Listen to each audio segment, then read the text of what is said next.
এখন প্রকাশে আপনাদের স্বাগত জানাচ্ছি। আমি সেলিয়া সুলতানা। আজ আমাদের আলোচনার বিষয় বন্যা, এবং বন্যা নিয়ে আলোচনা করার জন্য আমাদের সাথে উপস্থিত রয়েছেন নির্বাহী পরিচালক CEGIS centre for environment and geographical information সার্ভিসেসের নির্বাহী পরিচালক মালিক ফিদা আব্দুল্লাহ খান, এবং আমার সহকর্মী আছেন এখানে সাবিত সরওয়ার, এবং আমাদের সাথে যুক্ত হবেন গোলজার আহমেদ সিলেট থেকে, তিনি আমার সহকর্মী, এবং আমাদের সাথে আছেন তুহিন ওয়াদুদ, তিনি নদী এবং পরিবেশ বিষয়ক সংগঠক এবং গবেষক। আপনাদের সবাইকে স্বাগত জানাচ্ছি। যেহেতু এখানে সাবিত যেহেতু আছে, তিনি সারা দেশের এক ধরনের পরিস্থিতি বলতে পারবেন আমি আশা করছি, কারণ বন্যা নিয়ে গত কয়েক সপ্তাহ ধরে ঈদের সময় পর্যন্ত আমরা দেখেছি অতি বর্ষণ সব কিছুর কারণে সারা দেশেই কিন্তু এক ধরনের প্রভাব এই মুহূর্তে এসে আমরা দেখছি পড়েছে। একটু আমাদেরকে বলবেন যে বন্যায় সবচেয়ে বেশি আক্রান্ত জেলাগুলো এখন কি অবস্থায় আছে এবং সেখানকার মানুষের পরিস্থিতিগুলো কেমন দেখছেন?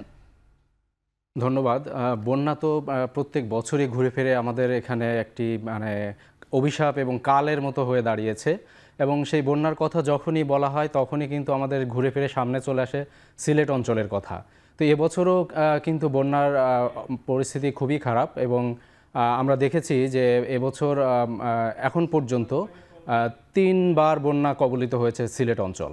এবং সিলেট অঞ্চল শুধু সিলেট নয়, সিলেটের আশপাশে যে জেলাগুলো রয়েছে মৌলভীবাজার, হবিগঞ্জ, সুনামগঞ্জ, সমস্ত জায়গায় কিন্তু বন্যা পরিস্থিতি বিরাজ করছে। তবে ইদানিং পানিটা একটু নেমেছে, কিন্তু মানুষের দুর্ভোগ কিন্তু কমেনি। এবং আমরা দেখলাম যে অন্যান্য জেলাগুলোর কি অবস্থা? অন্যান্য জেলাগুলোর ভিতরে আমরা তো পূর্ব উত্তর অঞ্চল, যেটা সিলেট অঞ্চলের কথা আমরা বললাম, পূর্ব পশ্চিম অঞ্চলেও আমরা দেখেছি যে সেখানেও বন্যা পরিস্থিতি বিরাজ করছে। কুড়িগ্রাম, তারপরে হচ্ছে আপনার জামালপুর, এই সমস্ত অঞ্চলগুলোতেও কিন্তু বন্যার পরিস্থিতি খুবই খারাপ অবস্থা, এবং সেখানে পানি একটু নেমেছে বা পানি নামছে, কিন্তু সেখানকার ব্যাপক ক্ষয়ক্ষতির চিত্র আমরা প্রতিদিনই আমরা প্রচার করছি, আমাদের সহকর্মীরা পাঠাচ্ছেন, এবং আপনারা নিশ্চয়ই সেটা দেখে থাকবেন। আচ্ছা, যেহেতু সিলেটের কথা আপনি বলেছিলেন, আমি আমার সহকর্মী গুলজার আহমেদকে জিজ্ঞেস করতে চাই যে আমরা প্রতি বছরই আসলে বন্যার কবলে পড়ে যাই। আমরা দেখি যে ত্রাণ দেওয়া হয়, সেটি আসলে চাহিদার তুলনায় কেমন? এই ত্রাণ দেওয়ার মধ্যেই সীমাবদ্ধ থাকে নাকি এর বাইরেও আসলে ব্যবস্থাপনাগুলো নেওয়া হয়?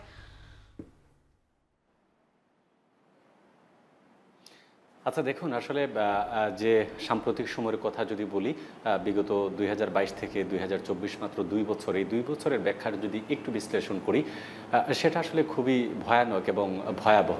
কেন এটা বলছি? আপনি জানেন যে পুরো সিলেট, অর্থাৎ বৃহত্তর সিলেটের কথা আমি বলছি, সিলেট, সুনামগঞ্জ, হবিগঞ্জ এবং মৌলভীবাজার যেহেতু হাওর এলাকা এবং ভাটি অঞ্চল, সুতরাং বন্যা হবেই।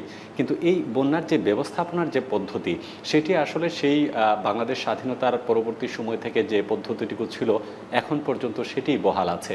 অর্থাৎ বাঁধ নির্মাণ কিংবা যখন বন্যা হয় উপস্থিত সময়ে মানুষদেরকে কিছু সাহায্য সহযোগিতা করা, সাহায্য বলতে কি শুকনো খাবার বা আর্থিক কিছু অনুদান, এটি আসলে যারা ক্ষতিগ্রস্ত হন তাদের কাছে কিছুই না।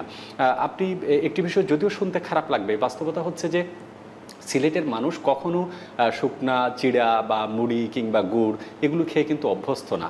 তারা সাধারণত ক্ষেতের ধান, মাছের যে চাষের মাছ, হাওরের মাছ এগুলো খেয়ে অভ্যস্ত। আবার যে পরিমাণ মানুষ আসলে আক্রান্ত হয়, আমি যদি শেষ বন্যার কথা বলি, অর্থাৎ এই জুন এবং জুলাই মাসের 3 দফার যে বন্যা, সেটিতে প্রায় 10 থেকে 11 লাখ মানুষ কিন্তু ক্ষতিগ্রস্ত হয়েছেন। আমরা যখন মাঠে ঘাটে পৌঁছে, অর্থাৎ প্রত্যন্ত জনপদে, সেখানে অনেক মানুষ আছেন যারা আসলে সরকারের যে সহযোগিতা সেটি ঠিকভাবে পৌঁছে না। এখানে জেলা প্রশাসক থেকে বা জেলা প্রশাসন থেকে যে সমন্বয়টুকু হয়, সেটি কেবলমাত্র যোগাযোগ ব্যবস্থা যেখানে ভালো সেই জায়গা পর্যন্ত হয়তোবা সরকারের ত্রাণ মন্ত্রণালয়ের বা দুর্যোগ ব্যবস্থাপনা কমিটির যে ত্রাণগুলো থাকে বা সহযোগিতাগুলো থাকে, সেটি আসলে নিতে পারছেন। এখানকার আক্রান্ত মানুষ বা বন্যায় যারা ভুক্তভোগী, তারা তো আসলে ত্রাণ চান না, তারা পরিত্রাণ চান। অর্থাৎ এই যে প্রত্যেকটি বার তারা বন্যার আগ্রাসনে ক্ষতিগ্রস্ত হচ্ছেন, তাদের ঘরবাড়ি ধ্বংস হচ্ছে, তাদের উৎপাদিত ফসল যাচ্ছে, চাষের মাছ যাচ্ছে, যোগাযোগ ব্যবস্থা ভেঙে পড়ছে, অর্থনৈতিক অবকাঠামো পুরোটাই কিন্তু ডেস্ট্রয় যেটি আমরা বলি, সেটি কিন্তু এই অঞ্চলে হচ্ছে। এবং অঞ্চলগুলোর কথা আপনি বললেন, সেই অঞ্চলগুলোর কিন্তু কৃষি মৎস্যজীবী অনেক বেশি, এবং যখন ক্ষতিগ্রস্ত হয় বছরে 2বার থেকে 3বার এরকম বন্যা কবলে পড়ে, তারা কিন্তু পরবর্তীতে তারা আসলে যে কৃষির জন্য যে বীজ, মৎস্য যিনি চাষ করতেন তার যে ক্ষতি, এই ভরপাইটা আসলে কি পরবর্তীতে ত্রাণ পান সেটি ঠিক আছে, কিন্তু পরবর্তীতে যে আর্থসামাজিক প্রেক্ষাপটটি অথবা অর্থনৈতিক যে কাঠামোটি গতিশীল করার প্রয়োজন রয়েছে সেটার জন্য কি ধরনের সহায়তা পান, আদৌ কি পান, অথবা কারা পান যদি পেয়ে থাকেন? এটি এটি এটি এটি আসলে কোনোভাবেই তারা সহযোগিতা পাচ্ছেন না। আপনি দেখেন, আমরা যদি খাতওয়ারি বলি, যে কৃষির কথা, কৃষি একমাত্র কৃষি বিভাগের অন্তর্ভুক্ত কিছু চাষি আছেন যারা হয়তোবা সামান্য বীজ নিতে পারেন। এর বাইরে আপনার বীজের বাইরে কিন্তু একটি ধান উৎপাদন করতে হলে বা জমি চাষ করতে হলে অনেক উপাদানের প্রয়োজন আছে। সার লাগে, পানি লাগে, শ্রমিক লাগে এবং বীজ লাগে, তাছাড়া তার দেখাশোনার জন্য মানুষ লাগে। এই যে আর্থিক যে ভর্তুকি, সেটি কিন্তু সরকার কখনোই কিন্তু দেবে না। সরকার কতটুকু করতে পারে, যে সরকারি সম্পদ যেগুলো আছে, রাস্তাঘাট, সার্বিক সমন্বয়, এতটুকু কিন্তু সরকার করতে পারে, কিন্তু ব্যক্তিগতভাবে যারা ক্ষতিগ্রস্ত হচ্ছেন তারা কোনোভাবেই কিন্তু এটা পাচ্ছেন না। এটি গেল কৃষির ক্ষেত্রে। আপনি মৎস্য সম্পদের কথা যদি বলি, অর্থাৎ যারা মাছ চাষ করেন তারা কিন্তু আসলে কোনো ধরনের সহযোগিতাই পান না। তারা কেবলমাত্র সরকারি যে মৎস্য দপ্তর আছে সেখান থেকে পোনা কিনে নিতে পারেন, কিন্তু তাদেরকে সরাসরি বিনিয়োগ করা, এটি আসলে মৎস্য চাষের ক্ষেত্রে বা মৎস্যজীবী যারা আছেন তাদের ক্ষেত্রে এটি হচ্ছে না। আবার দেখেন, এই প্রত্যন্ত জনপদ অঞ্চলে প্রায় 60 থেকে 70% মানুষ কিন্তু হয় মধ্যবিত্ত ফ্যামিলি, না হলে নিম্নবিত্ত ফ্যামিলিতে। একজন মানুষ যখন, হাওড় এলাকার মানুষ, তার পুরো বছরের উপার্জন যখন আনেন, তখন তিনি যখন জমিটি চাষ করেন তখন সুদ বা ধার দেনা করে তিনি টাকাটা আনেন, যে এখান থেকে তার যে ফসলটা উৎপাদিত হবে সেটি বিক্রি করে পরবর্তীতে তার ঋণটুকু শোধ করবেন। এই সুযোগটুকু পাচ্ছেন না, অর্থাৎ মানুষ নিঃস্ব থেকে নিঃস্ব হচ্ছে। এটি হচ্ছে তার উৎপাদনের দিক। আপনি ঘরবাড়ির কথা যদি বলেন, যেহেতু সিলেট অঞ্চল হচ্ছে আপনার ভারতের চেরাপুঞ্জির চতুর্দিকে, ফ্লাড আসবেই। ফ্ল্যাশ ফ্লাড এখানে প্রতিনিয়ত হয়, বছরে 3বার 4বার, এটি নিয়মিত। কিন্তু ফ্ল্যাশ ফ্লাডের যে গতিটা থাকে, এই গতিতে তাদের যে আবাসটুকু আছে, অর্থাৎ যে জায়গায় তারা বসবাস করেন, সেই জায়গা কিন্তু একদম তছনছ করে দেয়। অনেক মানুষ আছেন যারা 3 বছর 4 বছর কিছু নিজেদের দৈহিক কায়িক শ্রম কাটিয়ে কিছু টাকা উপার্জন করে সেটি দিয়ে ঘর তৈরি করেন। যখন বন্যায় বছরের বছর এটি বিধ্বস্ত করে, তখন কিন্তু তার দাঁড়ানোর সুযোগ থাকে না। এতে হচ্ছে কি, মানুষ এলাকা থেকে স্থানান্তরিত হচ্ছে। তারা হয়তোবা ঢাকায় চলে যাচ্ছে, অথবা যে জায়গাগুলোতে কিছু ইনকামের হয়তোবা সুযোগ থাকবে বা দিতে পারবে, সেই জায়গায় চলে যাচ্ছে। অর্থাৎ বাস্তবতা কিন্তু পুরোপুরি একদম এই পর্যায়ে যদি আমি জিজ্ঞেস করতে চাই, যে মালিক ফিদা আব্দুল্লাহ খান, আমরা কিন্তু এবছর এবং গত কয়েক বছর যেরকম দেখেছি, অনেক বন্যার পরিমাণ এবং সেটি যে সময় আগে আমরা দেখতাম যে এতটুকু সময়ে হচ্ছে পানিটি নেমে যাবে, সে সময় কি এখন কিছুটা দীর্ঘ হচ্ছে? আপনাদের গবেষণা কি বলে? ধন্যবাদ। আসলে দেখুন, আমাদের বন্যা মৌসুমে বন্যা হবেই। আমাদের 3টি যে বড় বড় অববাহিকা যেটা শুনছিলাম, যে একটি হচ্ছে মেঘনা বেসিন, যেটা সিলেটের বন্যাটা হয়, আরেকটি হচ্ছে ব্রহ্মপুত্র অববাহিকা, আরেকটি হচ্ছে গঙ্গা অববাহিকা। আমি যদি মেঘনার অববাহিকার কথাটাই বলি, আপনি দেখবেন যে এবারে বিশেষ করে জুন মাসে যে বৃষ্টিটা হয়েছে, আমরা হিসাব করে দেখেছি যে প্রায় এটা 2300 মিলিমিটারের সমান, প্রায় 2300 মিলিমিটার পরিমাণ বৃষ্টি হয়েছে। যেই বৃষ্টিটা আমরা হিসাব করে দেখেছি গত 30 বছরের 100 বছরে এই ধরনের বৃষ্টি হয়নি, শুধু জুন মাসে। তাহলে বুঝতেই পারছেন যে আমাদের সিলেট শহরে যেখানে অ্যাভারেজ বৃষ্টির পরিমাণ 800 মিলিমিটার বা 900 মিলিমিটারের কাছাকাছি অ্যাভারেজ, সেখানে আমাদের 2022 সালে বৃষ্টি হয়েছিল জুন মাসে প্রায় 1366 মিলিমিটার। আবার এবার এটা হয়েছে 2322 মিলিমিটারের মতন। তার মানে এবারের প্রায় দ্বিগুণের কাছাকাছি। তার মানে এবারে যে বন্যাটা আপনারা দেখতে পাচ্ছেন, এটা একটা বৃষ্টির একটা প্রভাব আছে, আর যেটা বলছিলেন চেরাপুঞ্জির একটা প্রভাব আছে। বন্যাটা হবেই, তবে বন্যার চেয়ে সবচেয়ে বেশি যেটা ইম্পর্টেন্ট, যে এই পানিটাকে নিষ্কাশন হচ্ছে কিনা, যেটা আপনি বলছিলেন যে ধীর হচ্ছে কিনা। কিছুটা তো হচ্ছেই, ধীর হচ্ছে, কারণ আমরা যদি কিছুটা পরিকল্পনা মাফিক অবকাঠামো নির্মাণ না করে থাকি, তাহলে এই ধীর গতি হবেই। তার জন্য আমরা সবসময় বলি যে বন্যাকে নিয়ে এটার যে নিষ্কাশন ব্যবস্থাকে যত ত্বরান্বিত করা যায়, এই নিষ্কাশন ব্যবস্থাটা বা এই নিষ্কাশনের সময়টা বেশি লাগছে। যত বেশি সময় লাগবে তত বেশি এখানে ক্ষতির পরিমাণটা আসবে। কিভাবে আসবে? যেটা বলছিল যে আমাদের এগ্রিকালচার সেক্টরে ক্ষতি হবে, কারণ তখন দেখা যাবে যে চাষ করতে পারছে না পানি নেমে না যাওয়ার জন্য, বা ধান খেতে যদি ধান থেকে থাকে তাহলে সেটার ক্ষতি হবে, মৎস্যের ক্ষতি হবে এবং বিভিন্নভাবে অন্যান্য সেক্টরের ক্ষতি হবে। তার জন্য আমার কাছে যেটা মনে হয় সবচেয়ে যেটা বেশি প্রয়োজন, এই নিষ্কাশন ব্যবস্থাকে উন্নত করতে হবে, এর কোনো বিকল্প নেই। এখন এটা নদী খনন বা ড্রেজিং যেটাই বলি না কেন, বা আমরা যে অবকাঠামোগুলো নির্মাণ করছি, এটাকে পর্যাপ্ত ড্রেনের ব্যবস্থা যদি আমরা না রাখি তাহলে এই নিষ্কাশন ব্যবস্থা কিন্তু আমরা উন্নত করতে পারবো না। আমরা দেখেছি যে আগের যে নিষ্কাশন ব্যবস্থা ছিল, এই নিষ্কাশন ব্যবস্থার চেয়ে কিন্তু এখন এটা আরো ধীর হয়ে গেছে। মানে যেই অল্প সময়ের মধ্যে নিষ্কাশনটা হতো, এখন সময়টা বেশি লাগছে।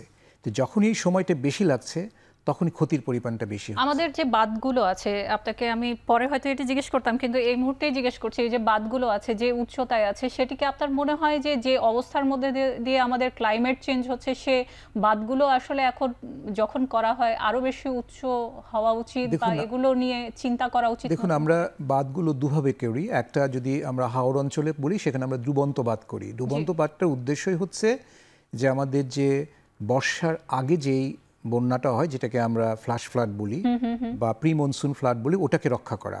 কারণ তখন আমাদের বোরো থাকে হাওড় অঞ্চলে, সেটাকে রক্ষা করা।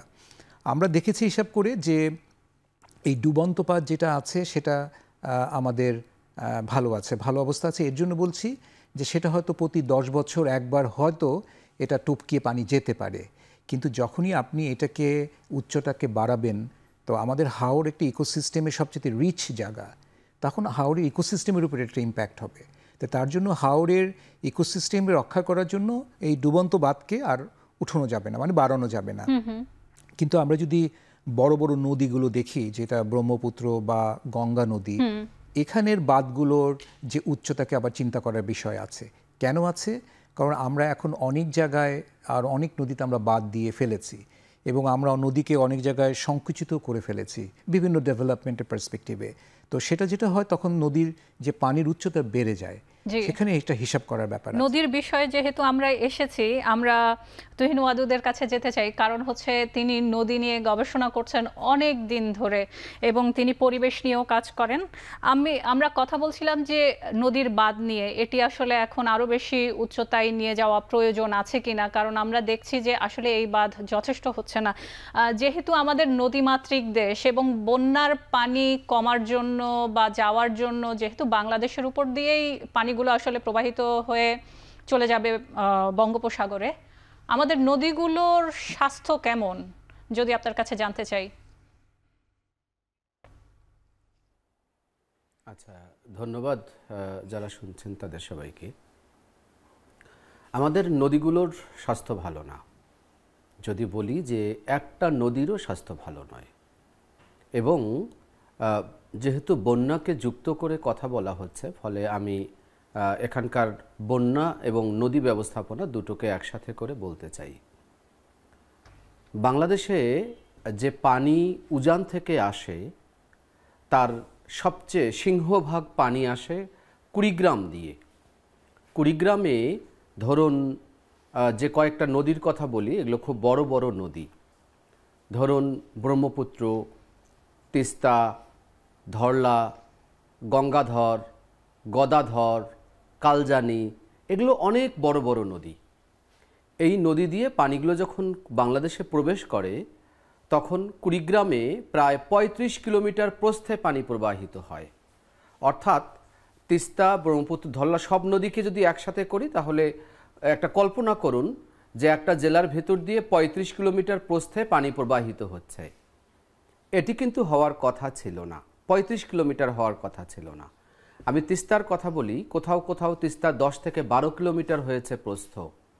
এই নদী বর্ষা মৌসুমে 2 কিলোমিটার আর শুষ্ক মৌসুমে 1 কিলোমিটারে প্রবাহিত হতো। এই নদী অনেক গভীরতা ছিল, এত গভীরতা ছিল যে গভীর পানির প্রচুর মাছ এখানে ছিল। আর এখন অনেক জায়গায় নদীর তলদেশ সমতলের চেয়ে উঁচু হয়ে গেছে। আপনি বিষয়টা চিন্তা করুন, একটা গভীর জিনিস সেটা উল্টো হয়ে গেছে, উঁচু হয়ে গেছে তার তলদেশ। এই অবস্থায় যে পানি আসে, সিলেটে এবারে ধরুন বৃষ্টি অনেক হয়েছে, সুতরাং এটার বাস্তবতাটা একরকম। কিন্তু রংপুর, কুড়িগ্রাম, লালমনিরহাট, গাইবান্ধা, নীলফামারী এই জেলাগুলোতে তো সেই পরিমাণ বৃষ্টি হয়নি, যে কারণে এখন বন্যায় পড়তে হবে। আপনারা জানেন যে তিস্তায় একটা মহাপরিকল্পনার কথা বলা হচ্ছে অনেক দিন ধরে। তিস্তা নদীর বয়স হলো 1787 সালে যে মহাপ্লাবন, সেই মহাপ্লাবনে তিস্তা নদীর সৃষ্টি। এরপর থেকে এই নদীটার উপর কোনো ভালো কোনো পদক্ষেপই গ্রহণ করা হয়নি, বরং যেগুলো গ্রহণ করা হয়েছে সব নদীর ক্ষতিকর। যেমন আপনাকে বলি যে তিস্তা নদীর অনেকগুলো শাখা নদী আছে।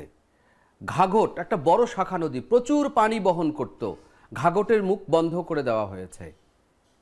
মানাস মুখ বন্ধ করে দেওয়া হয়েছে। বাইশাডারা নদীর মুখ, এরকম অনেকগুলো শাখা নদী যেগুলোর মুখ বন্ধ করে দেওয়া হয়েছে। তো একটা নদী, তা তো অনেক পানি বের হয়ে যেত, এই বের হয়ে যাওয়ার পথগুলো কিন্তু বন্ধ করে দেওয়া হয়েছে। তারপর ঠিক যখন এই মুখগুলো বন্ধ করে দেওয়া হয়েছে এবং দুই পারে বাঁধ দেওয়া হয়েছে, যদি বাঁধ দিয়ে নদী রক্ষা করা যেত তাহলে তো আর এই নদী 12 কিলোমিটারে চলে আসতো না।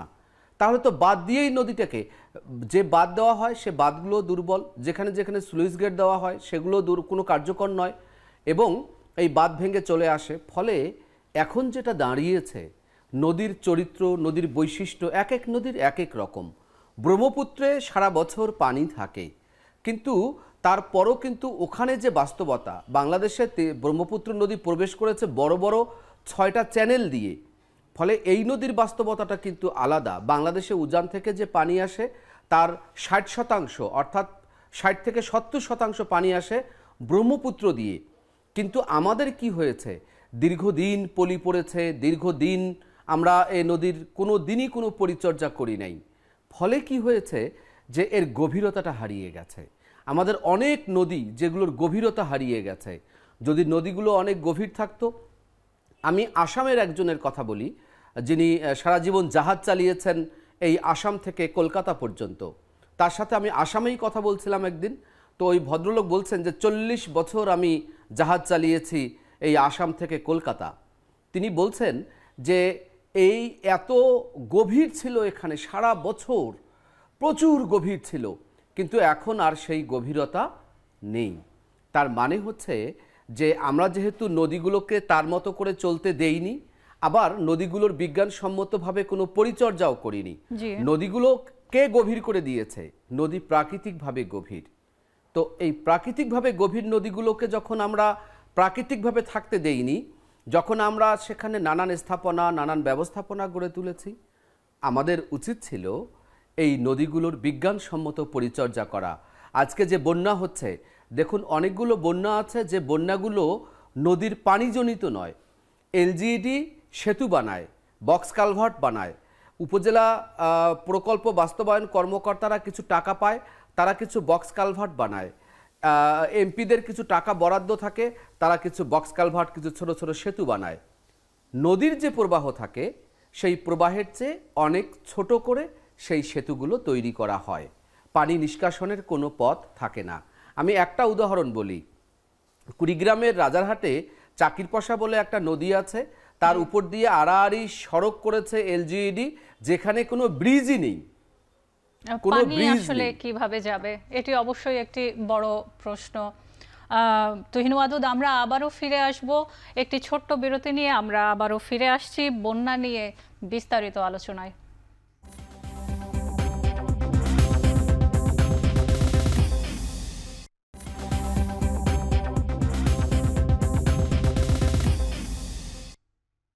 বিরতির পর আবারও ফিরে এলাম। আমরা কথা বলছিলাম বন্যা নিয়ে। সারা দেশ এখন যে কারণে ভুক্তভোগী বলা যেতে পারে।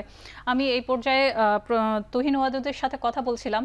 আমরা যেহেতু আসলে আমাদের এমন একটি ভৌগোলিক অবস্থান, আমাদের দেখা যাচ্ছে উত্তরে একরকম প্রভাব, দক্ষিণে একরকম প্রভাব, বন্যার সময় একরকম হচ্ছে।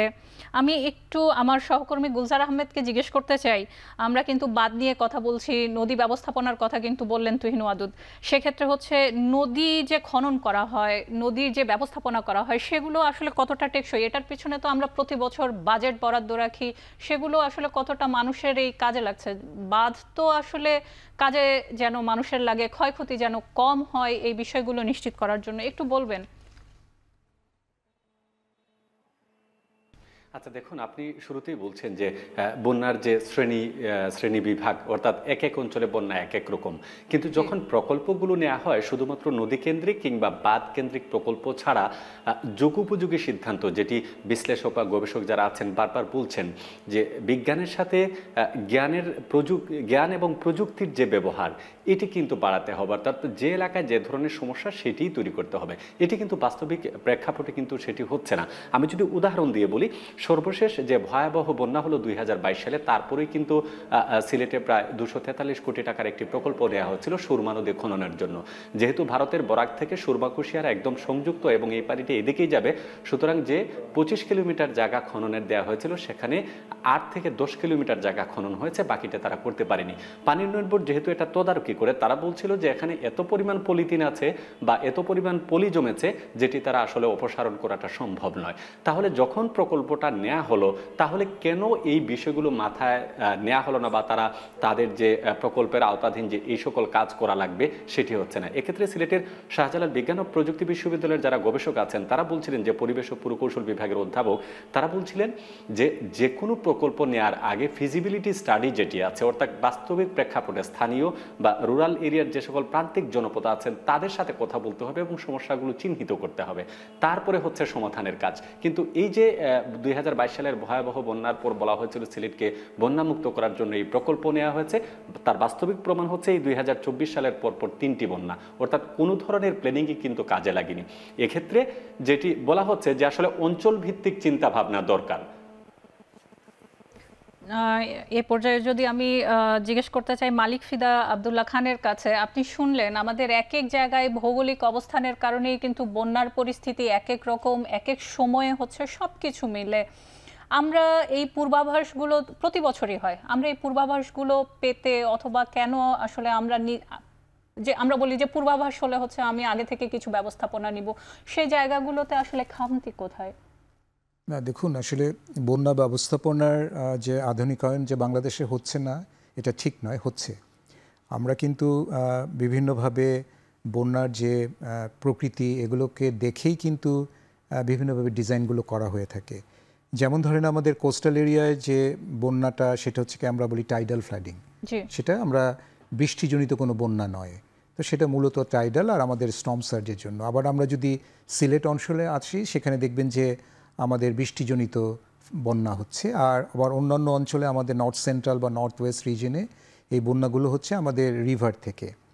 এখন যেটা ওই যে তুহিন ওয়াদুদ সাহেব যেটা বলছিলেন, সেটার সাথে আমি সম্পূর্ণ একমত নয়। আসলে বন্যাটা শুধু বাংলাদেশের বৃষ্টির উপর ডিপেন্ড করে না। যেমন এখন দেখবেন যে ব্রহ্মপুত্রর বাহাদুরাবাদে এখন যে এই মুহূর্তে পানির যে সমতল বা পানির যে এটা প্রায় 88 বা 98-এর যে ফ্লাড হয়েছিল তার প্রায় কাছাকাছি। আমরা দেখেছি হিসাব করে যে 98-এর ফ্লাড থেকে এখন আমাদের পানির সমতল, যেটাকে বলি আমরা, পানির লেভেলটা বাহাদুরাবাদে প্রায় 14 সেন্টিমিটার বেশি। তো তাহলে কেন এটা হচ্ছে? কারণ এটা হচ্ছে যে ইন্ডিয়াতে আমাদের যে অববাহিকা, উপরে যে বৃষ্টির পরিমাণ এই পুরাটা নামছে আমাদের এখান থেকে। যখনই আমাদের ব্রহ্মপুত্র পানির তলটা উপরে থাকবে, তখন তিস্তা বা ওইটার উপর যতগুলো নদী আছে সেটার পানিটা কিন্তু ধীরগতি হয়ে যাবে। কারণ হচ্ছে দুইটার লেভেলের একটা ডিফারেন্স থাকা দরকার। তো যখনই ব্রহ্মপুত্র পানি বেড়ে যাচ্ছে, তখনই ব্রহ্মপুত্র নর্থ ওয়েস্ট থেকে যে নদীগুলো, সেটা পানিটা নামবে না। এটা হচ্ছে একটা সায়েন্টিফিক কারণগুলো বুঝতে হবে। কথা আমরা বলতে পারি, বিভিন্নভাবে বলতে পারি। আর আমরা বাঁধ কেন নির্মাণ করি? বাঁধ নির্মাণ করি যে একটা সময় বাঁধের দরকার ছিল না, কারণ আমাদের তখন ডেভেলপমেন্ট বা বসতিটা ওইভাবে ছিল না। এখন আস্তে আস্তে বসতি বাড়ছে, প্রোটেকশন ওয়ার্ক আমাদের দিতে হচ্ছে, জমির স্বল্পতা আছে।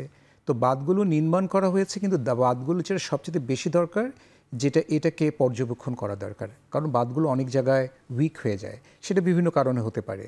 সেটা আপনার আমাদের মনুষ্য সৃষ্টি হতে পারে, অন্যান্য কারণে হতে পারে। তো এখন এটার যে মেনটেনেন্স এবং এটার যে অপারেশন, এটাকে যদি আমরা ঠিকভাবে না করি তখন এই বাঁধগুলো ভেঙে যায় বিভিন্ন জায়গাতে। প্রতিটা বাঁধেরই আমাদের একটা ডিজাইন লাইফ আছে। আমরা সাধারণত এটা 20 থেকে 30 বছরের জন্য ডিজাইন করে থাকি, কারণ এটা টাকার ব্যাপার আছে। আর আমাদের ব্রহ্মপুত্র থেকে 70% পানি নামে না। আমাদের সবচেয়ে বেশি ব্রহ্মপুত্র নামে তিনটি নদী দিয়ে বেশি পানি নামে। একটা হচ্ছে গঙ্গা, ব্রহ্মপুত্র, আর ওপরদিকে হচ্ছে বরাক, মেঘনা। আর যেটা উনি বলছিলেন যে আমাদের সিলেটের কথা, সুরমা, যে এবারে যে বন্যাটা হলো এটা কিন্তু সুরমার পুরো কারণ নয়। এটার কারণ হচ্ছে আমাদের পুরো সিলেট শহরের ভিতরে যে ড্রেনেজ সিস্টেমটা, এটা পুরোপুরিভাবে কার্যকরী হচ্ছে না।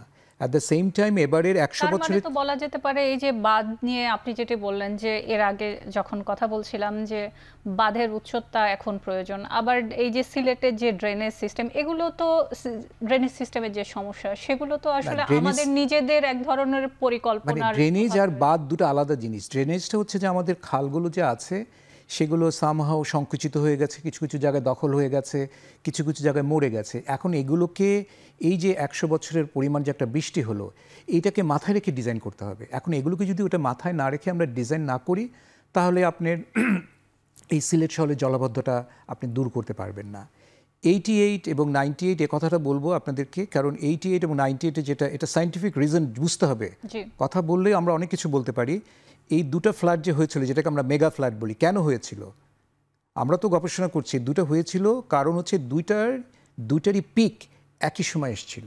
মানে হাইয়েস্ট ওয়াটার লেভেল, এটা সাধারণত আপনার ব্রহ্মপুত্রতে যদি দেখেন দুবার বন্যা হয়, একটা জুলাইতে আরেকটা সেপ্টেম্বরের প্রথম দিকে বা অক্টোবরের কাছাকাছি। আর যদি আমরা গঙ্গাতে দেখি, গঙ্গাতে সাধারণত আগস্ট মাসে হয় বন্যাটা, এটা সাধারণত। কিন্তু যখনই এই দুটার পিক একই সময় চলে আসবে, তখনই আমাদের 88 বা 87-এর মতো বা 98-এর মতন ফ্লাডগুলো হয়ে থাকে। এটা হচ্ছে একটা স্বাভাবিক নিয়ম। এখন আমাদের তো প্রোটেকশন দরকার, তার জন্যই আমরা নদীগুলোর দুই পারে বাঁধগুলো নির্মাণ করি। এখন এটাকে আমাদের মনিটর করতে হবে যে আমাদের এই উচ্চতা বেড়ে যাচ্ছে কিনা। আমি যেটা বলছিলাম, এই জুলাই মাসে যে পিকটা ব্রহ্মপুত্রের, অলরেডি কিন্তু এটা 98-এর চাইতে এটা বেশি, 14 সেন্টিমিটার অলরেডি বেশি। তার মানে আমরা এখনো ভয়টা ওইভাবে নেই। কেন? যদি গঙ্গার পানিও যদি এই সময় বেড়ে যেত, তাহলে কিন্তু এটা মারাত্মক একটা আকার ধারণ করতো। এখনো আমাদের কিন্তু ভয়ের কারণ আছে। ওয়াদুদ, একটি বিষয় যেটি বলেছেন আমার কাছে যেটি মনে হয়েছে যে বাঁধের বিপক্ষে তিনি বলেননি, কিন্তু নদীর জন্য যে জায়গা, নদীর যে গতি প্রকৃতি, নদীর যে আচরণ, সে আচরণটি আমরা নিয়ন্ত্রণ করার চেষ্টা করছি। ওই জায়গাটা থেকে আমার কাছে যেটি মনে হয়েছে, কিন্তু বাঁধের বিপক্ষে আসলে উনি বলেননি। আমি এই নদীর আচরণকেও কিন্তু আমরা ওইভাবে করছি না। এখন বলতে পারি বাঁধের প্রয়োজন আছে, সবাই বলেন, কারণ আমাদের যারা উপকূলীয় অঞ্চলে থাকেন তাদের কিন্তু সিলেট বা এই অঞ্চলগুলোর মতো না। উপকূলীয় অঞ্চল যে 19টি অঞ্চল রয়েছে, তারা কিন্তু যখন অতি বৃষ্টি হয় এবং বন্যার সময়টি যখন অনেক বেশি এবং সাইক্লোনের কারণে, তারা সব সময় আসলে ভুক্তভোগী হন। বাঁধের বিপক্ষে মনে হয় কেউ না। দেখুন, একটা কথা বলি আমি, যখনই আমরা কোনো ইন্টারভেনশন করি, মানে বাঁধ করি বা তখনই কিন্তু এটার একটা নেগেটিভ ইম্প্যাক্ট আছে, মানে যেটাকে আমরা এনভায়রনমেন্টাল ইম্প্যাক্ট অ্যাসেসমেন্ট করি। তার জন্য নিয়ম হচ্ছে যে আপনাকে ম্যানেজমেন্ট করতে হবে। ম্যানেজমেন্ট মানে রেগুলার একটা মেইনটেনেন্স করতে হবে। আমাদের বাংলাদেশে যেটা হচ্ছে, সেটা আপনার অর্থনৈতিক স্বল্পতা হোক বা যে কোনো কারণে এই মেইনটেনেন্সটা ঠিক মতন হচ্ছে না। এই মেইনটেনেন্স না হওয়ার জন্যই আমাদের এই প্রবলেমগুলো হচ্ছে। আমি আপনাকে সেই প্রশ্নটি করেছিলাম যে আমরা আসলে কোন জায়গায় আসলে খামতিতে, এটা হয়তো বা হতে পারে আমার জনবল সংকট, কিন্তু আসলে আমি যে অবকাঠামোটি তৈরি করছি সেটি যদি মেইনটেনেন্স করা হয়, সেটির কিন্তু আয়ু বেড়ে যায়। এ পর্যায়ে একটি ছোট্ট বিরতি নিয়ে আমরা আবারও ফিরে আসছি।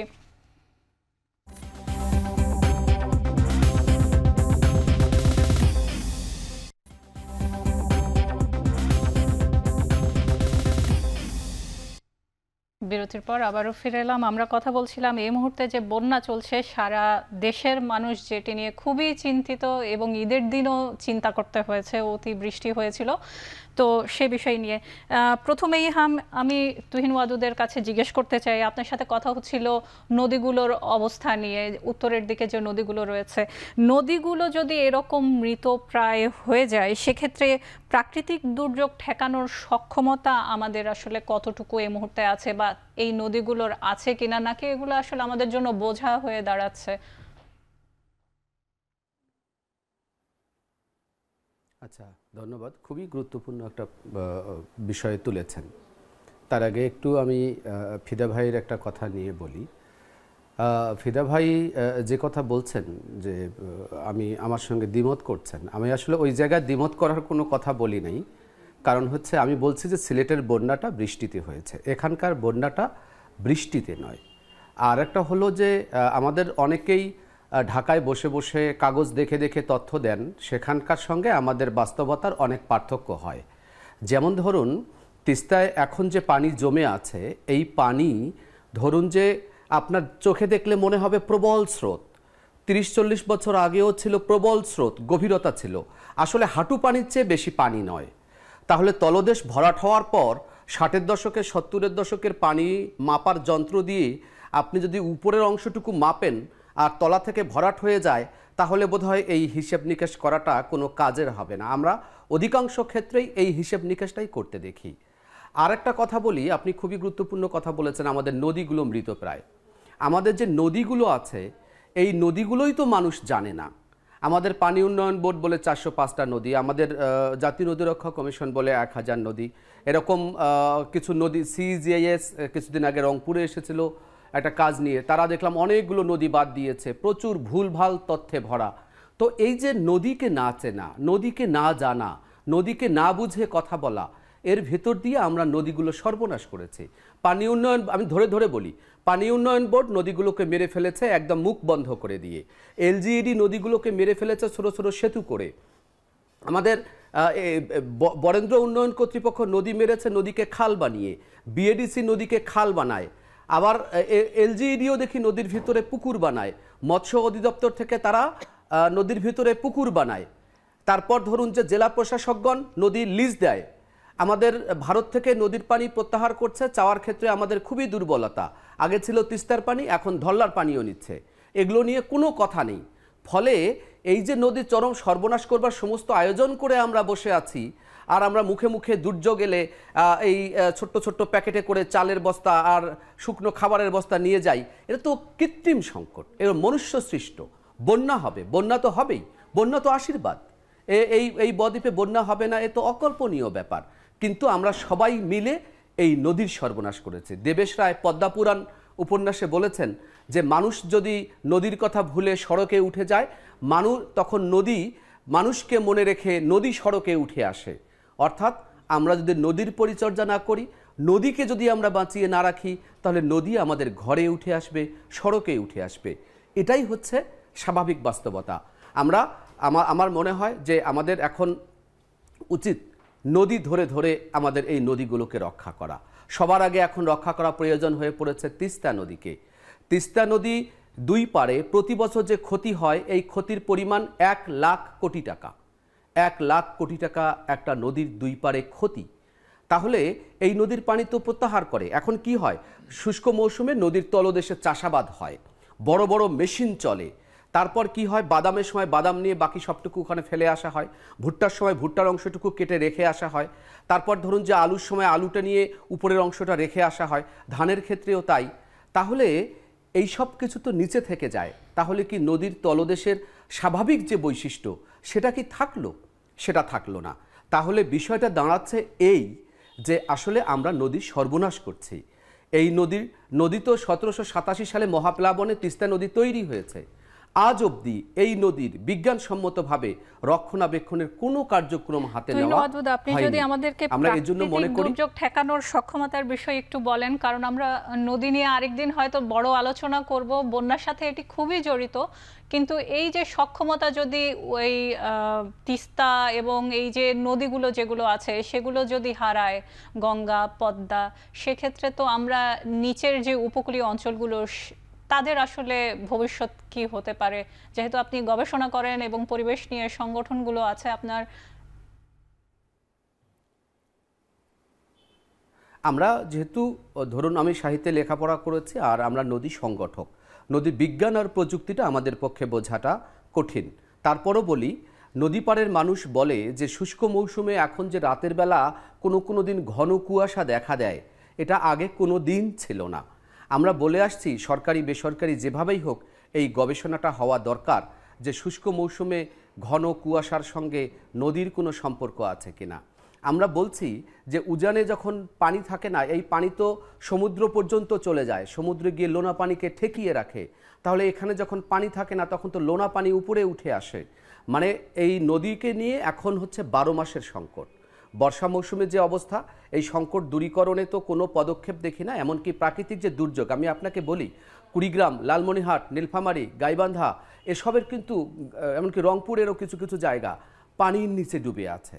এবং পানির নিচে যে ডুবে আছে, এই ডুবে থাকার বাস্তবতাটাকে মোকাবেলা করার চেষ্টা আমরা দেখি নাই। কারণ মানুষ না খেয়ে আছে, গবাদি পশু তার কোনো ঠাঁই নেই। এই যে প্রত্যেক বছর যেখানে বন্যা হয়, প্রাকৃতিক দুর্যোগ হয়, এটাকে মোকাবেলা করার জন্য যে দীর্ঘমেয়াদে পরিকল্পনা সেটা নেই। আমাদের চরগুলোতে এখন 16 বছরের নিচে সব বিয়ে হয়, আমাদের চরগুলোর ছেলেমেয়েদের লেখাপড়া করার কোনো ব্যবস্থা নেই। জি, এই বিষয়টি নিয়ে আমি অবশ্যই কথা বলতে চেয়েছিলাম। আমি যদি বলি যে যখন বন্যা হয় তখন কিন্তু যখন পানিটা নামতে থাকে তখন আমরা দেখি যে নদী ভাঙন সৃষ্টি হয় এবং সেই অঞ্চলের মানুষ মানে হাজার হাজার শত শত একর জমি উধাও হয়, বাজার যায়, স্কুল যায়, ঘর বাড়ি তো যায়, জমি জমাও যায়। আমাদের এই যে যারা নদীতে নিজের অস্তিত্বটুকু পরিচয়টুকু হারান, অন্য জায়গায় গিয়ে আশ্রয় নেন, এটি আসলে প্রভাবটা বড় নগরগুলোতে কিভাবে পড়ে বা বেকারত্বের জায়গায় কিভাবে পড়ে, আমি যদি সাবিতের কাছে একটু জানতে চাই। আসলে বন্যার সাথে সাথে নদী ভাঙনের বিষয়টি খুবই মর্মান্তিক। আমি যেহেতু ঢাকার বাইরে 64টি জেলার আমাদের প্রতিনিধি যারা আছেন তাদের কাছ থেকে প্রতিনিয়তই আমরা সংবাদ পাই এবং সরাসরি তাদের সঙ্গে আমাদের যোগাযোগ হয়।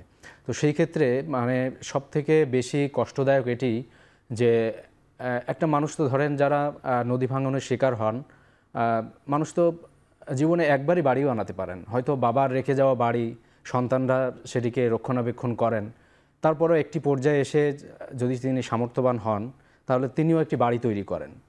তো জীবনে একবারে বেশি দুইবার বাড়ি বানাতে পারেন প্রত্যন্ত অঞ্চলে, এরকম খুব কমই আমি দেখেছি এবং এটি বাস্তবতা হচ্ছে। সেই ক্ষেত্রে নদী যখন ভেঙে যায়, নদী ভাঙার পর তার সমস্ত কিছুই কিন্তু ভেঙে যায়, ঘর বাড়ি। শুধু সেটি নয়, আপনার মৌলিক অধিকার, শিক্ষার মতো, খাদ্যের মতো জায়গাগুলো একদমই বলা যেতে পারে অনিশ্চয়তার ভিতরে পড়ে যায় এবং সেখানকার শিক্ষা ব্যবস্থা ভেঙে যায়, সেখানকার বাজারঘাট বিধ্বস্ত হয়, সেখানকার বিভিন্ন প্রতিষ্ঠান সরকারি বেসরকারি বিভিন্ন উপাসনালয় সব কিছুই কিন্তু ভেঙে তছনছ হয়ে যায়। তো সবথেকে মর্মান্তিক বিষয় হচ্ছে এটি যে একটা মানুষ তার জীবনের সব কিছুই কিন্তু হারিয়ে যায়, তার আর কিছুই থাকে না। তো এই যে তাদের যে চোখের যে অভিব্যক্তি, তাদের মুখের যে ভাষা এবং তাদের যে দৃষ্টিতে যেই উত্থান পতন আমরা দেখি, এটি আসলে খুবই মর্মান্তিক। তো যে কোনো একটু মালিক ফিদা আব্দুল্লাহ খানের কাছে জানতে চাইবো, আপনারা তো গবেষণা করেন, আমাদের এই যে উদ্বাস্তু হয়ে যাওয়া নিজেদের দেশের ভেতরে এক অঞ্চল থেকে আরেক অঞ্চল, এটি কি ধরনের? আপনাদের গবেষণাগুলো কি বলে?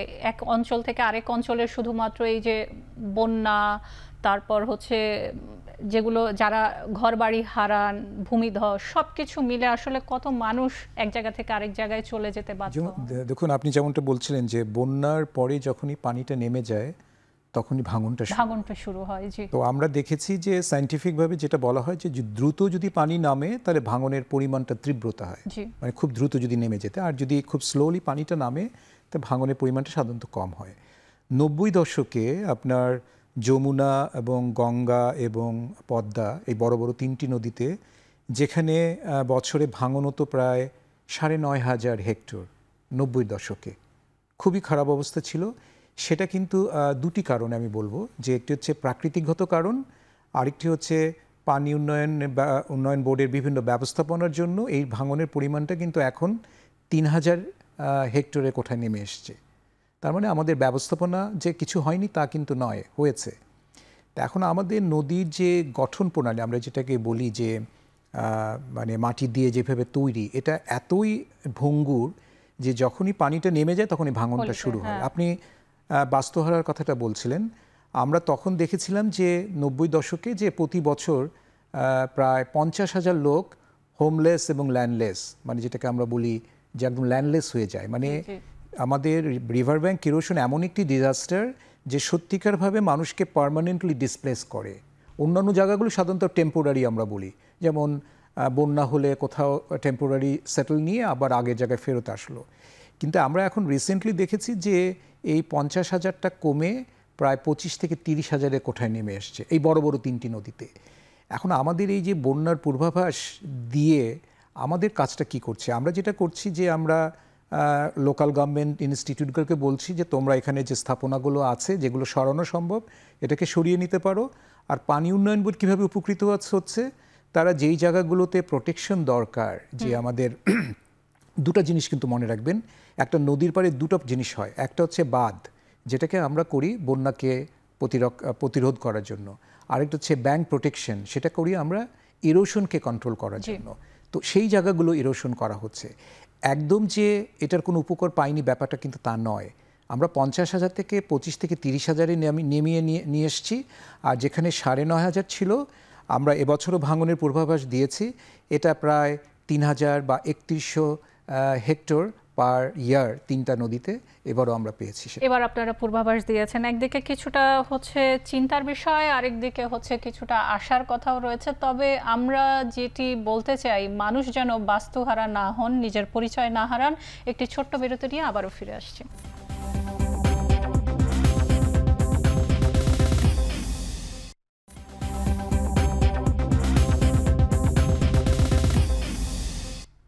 বিরতির পর আবারও ফিরে এলাম। আমরা কথা বলছিলাম বন্যা নিয়ে। এই পর্যায়ে যদি কথা বলি আমরা, জলবায়ু এবং বন্যা এ দুটি খুব কাছাকাছি একটি বিষয়। আমি প্রথমেই মালিক ফিদা আবদুল্লাহ খানের কাছে জানতে চাইবো, আমরা দেখছি যে প্রতি 100 বছরে কিন্তু 1 ডিগ্রি সেন্টিগ্রেডের মতো তাপমাত্রা বেড়েছে শুধু বাংলাদেশের জন্য, এবং 19টি যে আমাদের উপকূলীয় অঞ্চল রয়েছে সেগুলোর সাইক্লোন এবং অন্যান্য যে দুর্যোগগুলো সেগুলোর পরিমাণ কিন্তু আমরা দেখছি যে বেড়েছে, এবং ক্ষতির পরিমাণও কিন্তু সেখানে আছে। কোনো ক্ষতি আসলে ছোট নয়।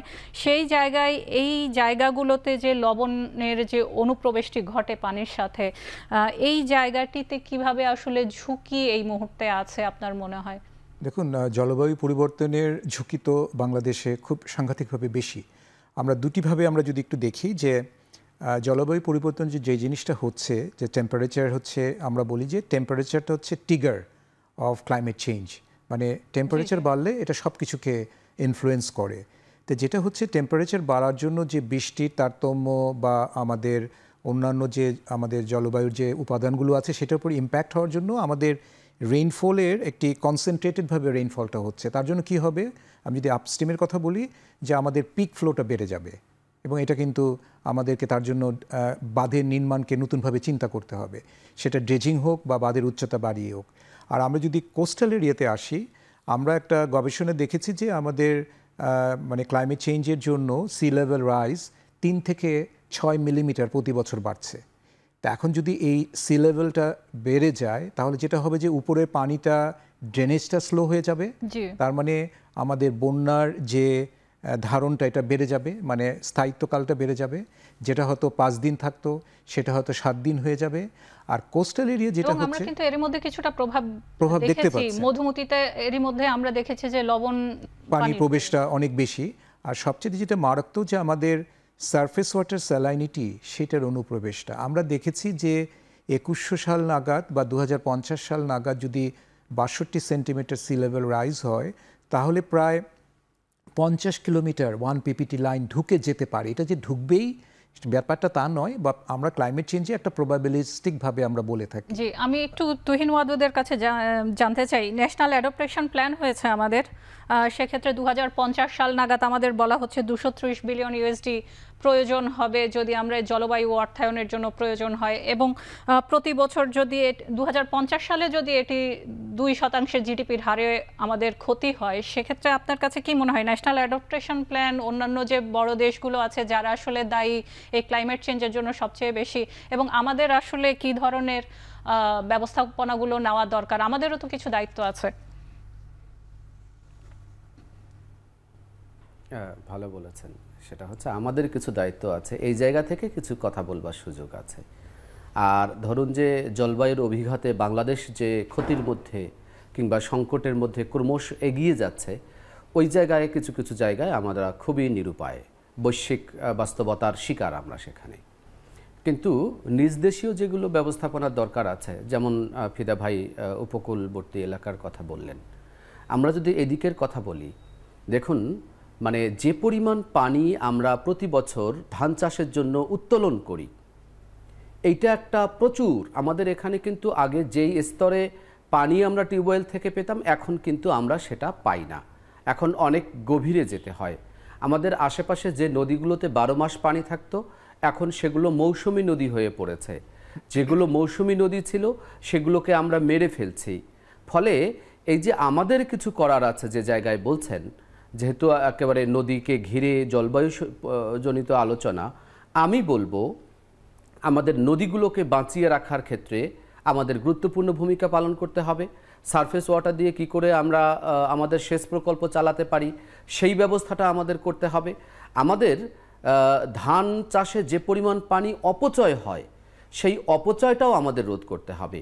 আমরা যখন আমরা সবখানেই কিন্তু পানির অপচয় আছে। আমাদের এক বন্ধু ওই গবেষণা করেছিলেন যে ঢাকা শহরে ওই কল থেকে বন্ধ করার পর যে টিপটিপ করে পানি পড়ে, সেই পানি, কিংবা আমরা যখন দাড়ি কাটাই কলটা বন্ধ করি না, এই পানিটাও কত একসাথে করলে একটা ভয়াবহ পরিমাণ পানি নষ্ট হয়। ফলে আমাদের নিজেদের যা করবার আছে, ব্যক্তি পর্যায়ে করবার আছে, পরিবার পর্যায়ে করবার আছে, সরকারি বেসরকারি পর্যায়ে করবার আছে, সামাজিক পর্যায়ে করবার আছে।